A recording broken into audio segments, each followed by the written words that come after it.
சேலம் பஞ்சத்தாங்கி அருகே கடந்த 4ஆம் தேதி கடத்தப்பட்ட 9 மாத பெண் குழந்தையை காவல்துறையினர் பாதுகாப்பாக மீட்டுள்ளனர். விவரங்களோடு நிகழ்ச்சிய செய்தியாளர் திருமலை விவரம் என்ன?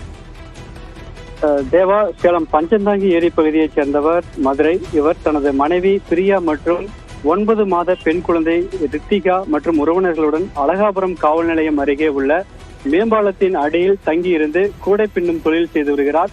இந்த நிலையில் கடந்த 4ஆம் தேதி நள்ளிரவு தாயின் அருகே தூங்கிக் கொண்டிருந்த தனது 9 மாத குழந்தை காணாமல் போனதை கண்டு அதிர்ச்சி அடைந்துள்ளார்.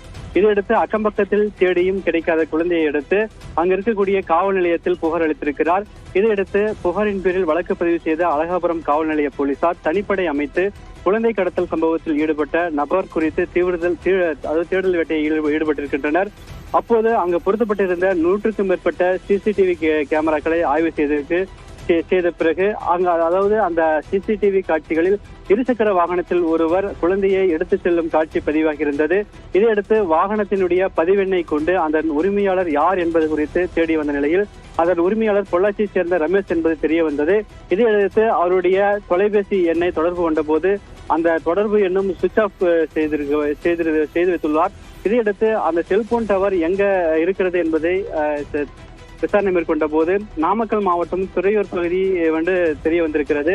இதையடுத்து தனிப்படை போலீசார் அங்கு விரைந்து சென்று ரமேஷை பிடித்துள்ளனர். அப்போது திருடு போன அந்த குழந்தையும் கண்டறியப்பட்டிருக்கிறது.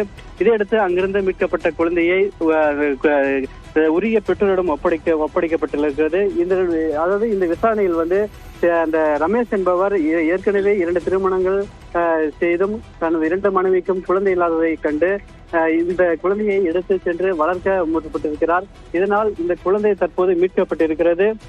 கடந்த 4ஆம் தேதி திருடு போன இந்த குழந்தையை பத்திரமாக மீட்டு அவர்களது பெற்றோரிடம் ஒப்படைக்கப்பட்டிருக்கிறது. தேவா, விரிவான தகவலுக்கு நன்றி திருமலை.